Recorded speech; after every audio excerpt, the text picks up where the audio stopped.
भौतिक शास्त्र के अध्याय 13 के अंतर्गत प्रश्न क्रमांक 5 का अध्ययन करना है। प्रश्न है, रदरफोर्ड के परमाणु मॉडल की सीमाएं या कमियां लिखिए। इसके पहले रदरफोर्ड का जो परमाणु मॉडल है उसका अध्ययन हम लोग कर चुके हैं। उसमें क्या कमियां हैं वो यहाँ पर बताना है। तो पहली जो इसमें कमी है वो है कि यह परमाणु के स्थायित्व की व्याख्या नहीं करता। परमाणु स्थायी होगा या अस्थायी होगा इसके बारे में ये स्पष्ट रूप से नहीं बताता। दूसरी जो इसकी कमी है वो है कि यह मॉडल परमाणु के रेखीय स्पेक्ट्रम की व्याख्या करने में असमर्थ है। मतलब परमाणु के द्वारा रेखीय स्पेक्ट्रम कैसे बनता है इसकी व्याख्या करने में ये असमर्थ है।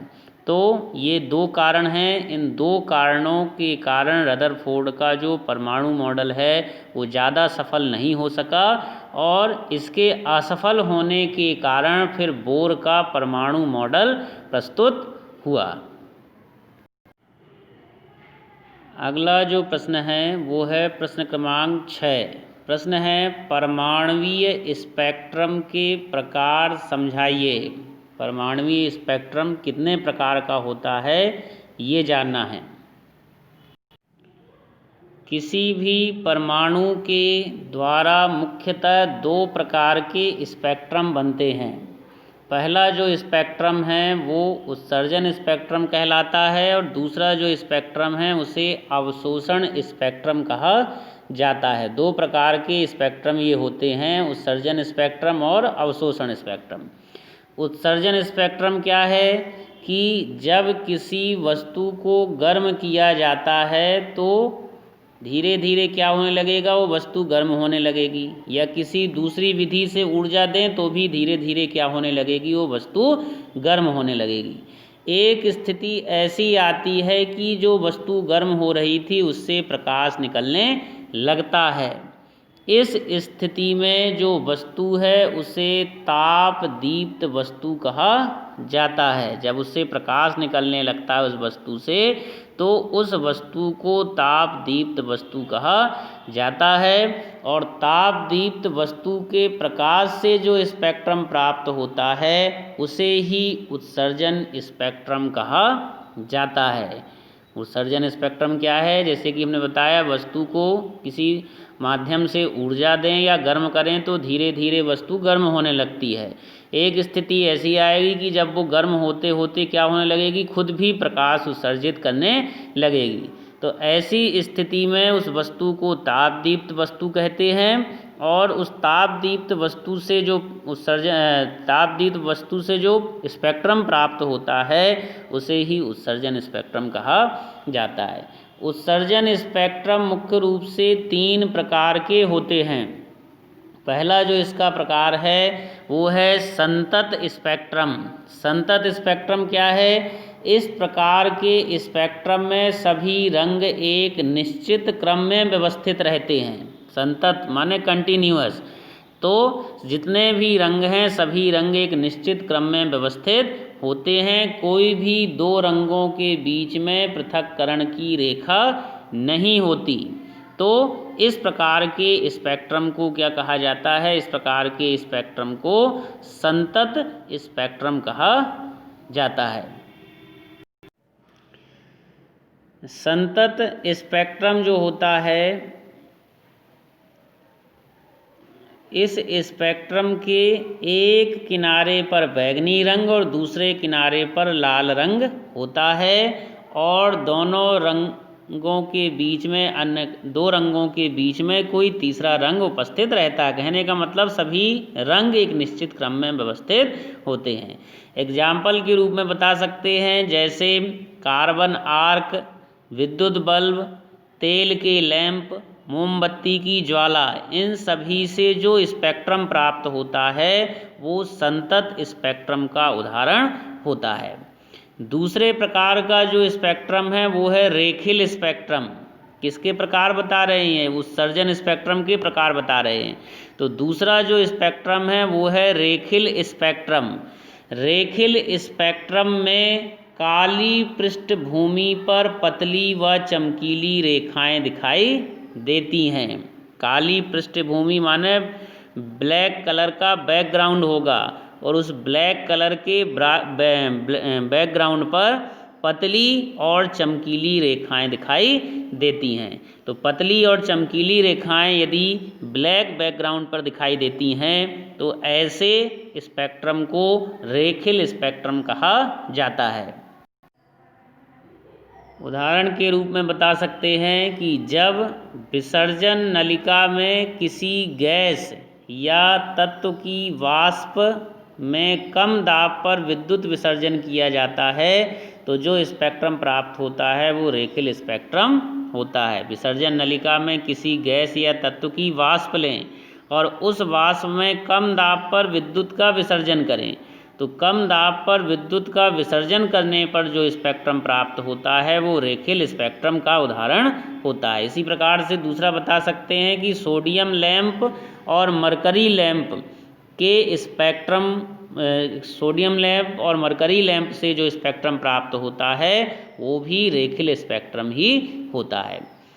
अब उत्सर्जन स्पेक्ट्रम का तीसरा जो प्रकार है वो है बैंड स्पेक्ट्रम।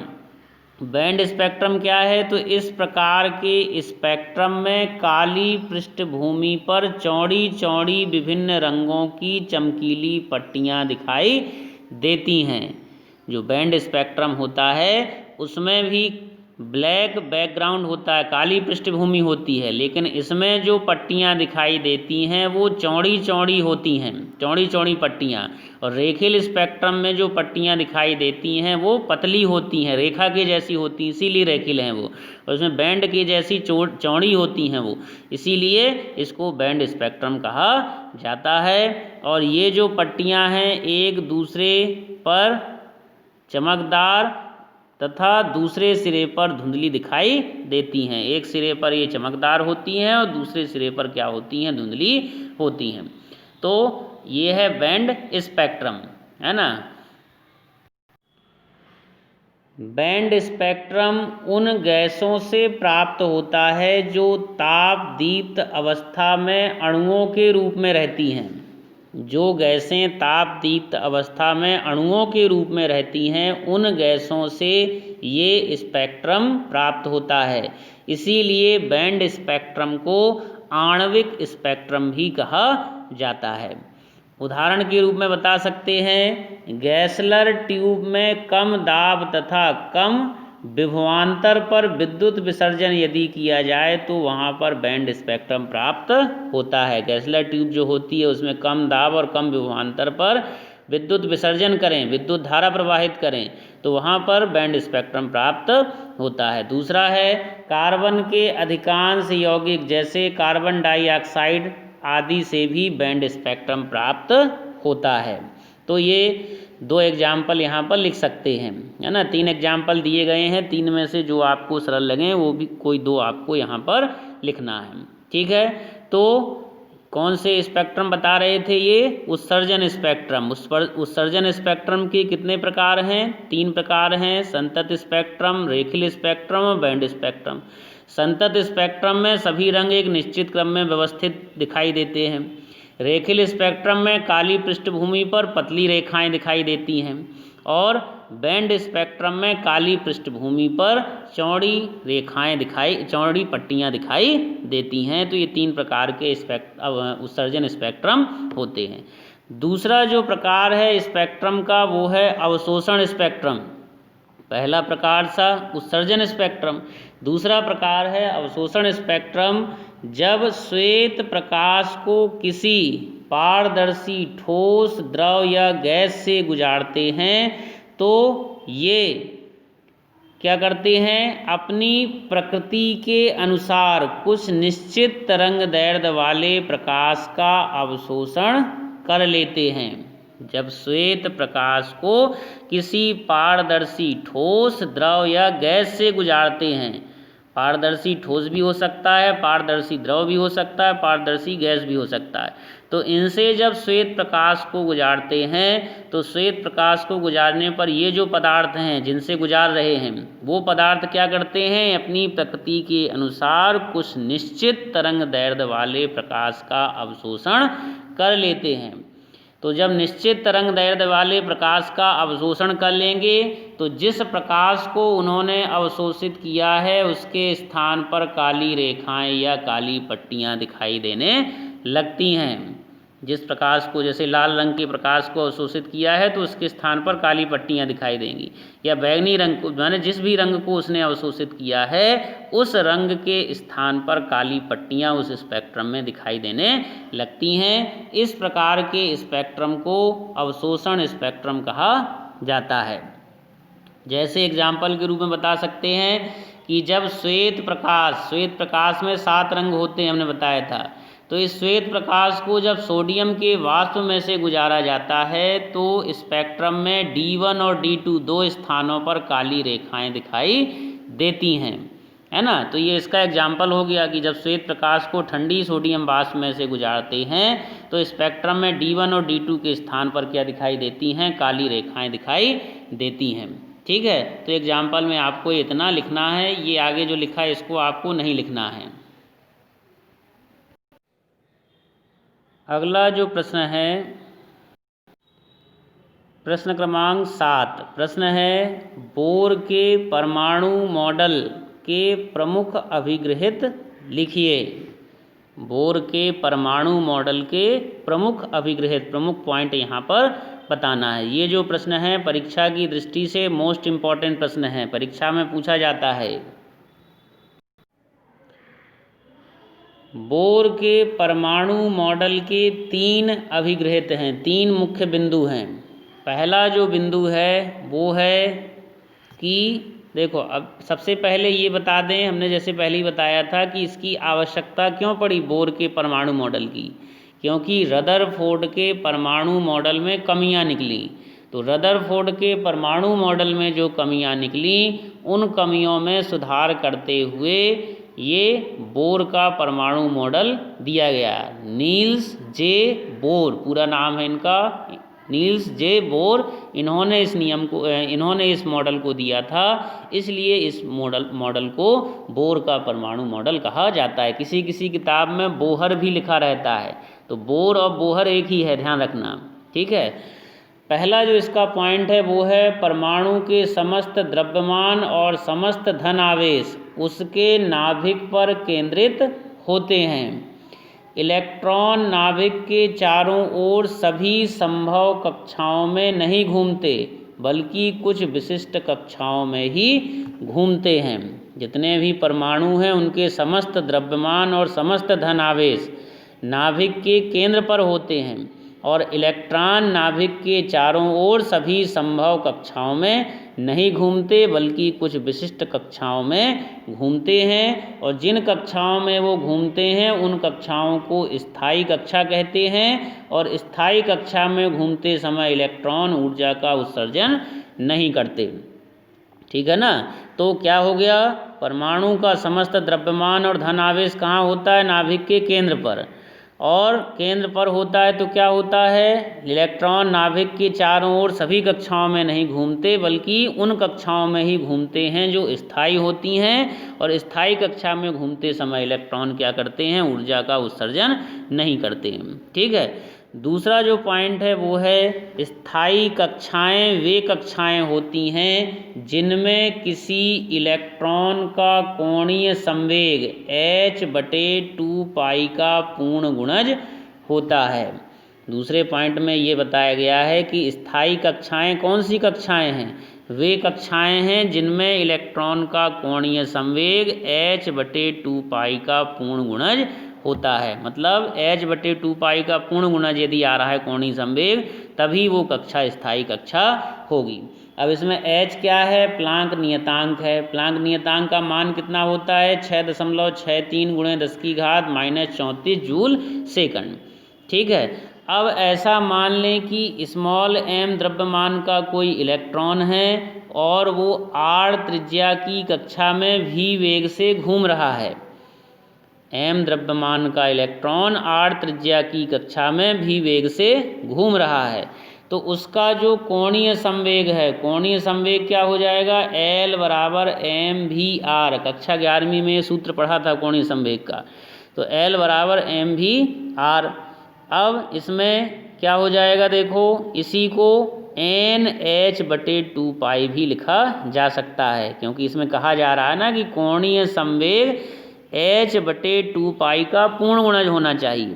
तो h/2π के गुणा में क्या लिखा है, n, और n क्या है, पूर्णांक संख्या है। n का मान 1 2 3 4 इस प्रकार से हो सकता है, तो n पूर्णांक संख्या है, तो h/2π में पूर्ण गुणज का गुणा हो रहा है, और नियम के अनुसार यही होना चाहिए। दूसरे नंबर में यही बताया ना कि कोणीय संवेग h/2π का पूर्ण गुणज होना चाहिए। तो ये इस प्रकार से L बराबर इतना लिखा जा सकता है। इस सूत्र को याद रखना है आपको। अभी पिछले वर्ष जब परीक्षा हुई थी तो 2 नंबर के प्रश्न में ये सूत्र पूछा गया था, और इसके आगे एक सूत्र और पढ़ने वाले हैं। ये 2 सूत्र पूछे गए थे, कोणीय संवेग का मान पूछा गया था, और आगे अभी जो पढ़ने वाले हैं ऊर्जा, वो ऊर्जा, ये 2 सूत्र पूछे गए थे, तो इनको ध्यान रखना है इन सूत्रों को, ठीक है। इस समीकरण 1 को, ये जो समीकरण 1 आया है, इसे ही बोर का क्वांटीकरण प्रतिबंध भी कहते हैं। ये जो आया है ये बोर का क्वांटमीकरण प्रतिबंध कहलाता है। अगला जो पॉइंट है वो है 3 नंबर का पॉइंट। जब कोई इलेक्ट्रॉन उच्च ऊर्जा वाली स्थायी कक्षा से निम्न ऊर्जा वाली स्थायी कक्षा में संक्रमण करता है तो एक फोटॉन उत्सर्जित करता है। जब भी इलेक्ट्रॉन उच्च ऊर्जा से निम्न ऊर्जा में आएगा तो क्या होगा, एक फोटॉन निकलेगा, और उस फोटॉन की ऊर्जा hν होती है, और अंतिम अवस्थाओं की ऊर्जाओं के अंतर के ये बराबर है ना। मतलब उसकी जो ऊर्जा होगी, एक फोटॉन की जो ऊर्जा होगी वो प्रारंभिक और अंतिम अवस्थाओं की ऊर्जाओं के अंतर के बराबर होती है, ठीक है। जब भी कोई इलेक्ट्रॉन उच्च ऊर्जा वाली अवस्था से निम्न ऊर्जा वाली अवस्था में आता है तो वो ऊर्जा उत्सर्जित करता है, मतलब एक फोटॉन उत्सर्जित करता है, और उस फोटॉन के अंदर ऊर्जा कितनी होगी, जिस अवस्था से वो जहाँ आ रहा है, उच्च से निम्न में आ रहा है ना, तो उन दोनों की ऊर्जाओं का जो अंतर होगा उसके बराबर उसकी ऊर्जा होगी, है ना। तो उसी को प्रारंभिक और अंतिम लिख दिया उसने, जिस अवस्था से जिसमें आ रहा है वो, तो उस अवस्था की ऊर्जाओं के अंतर के बराबर उसकी ऊर्जा होती है। इसे सूत्र के रूप में लिख सकते हैं hν बराबर EI minus EF, EI minus EF, है ना। बताया था ना कि उस फोटॉन की ऊर्जा hν होती है, और ये hν किसके बराबर होती है, प्रारंभिक और अंतिम अवस्थाओं की ऊर्जाओं के अंतर के बराबर होती है। इसमें EI क्या है, प्रारंभिक अवस्था की ऊर्जा, और EF क्या है, अंतिम अवस्था की ऊर्जा।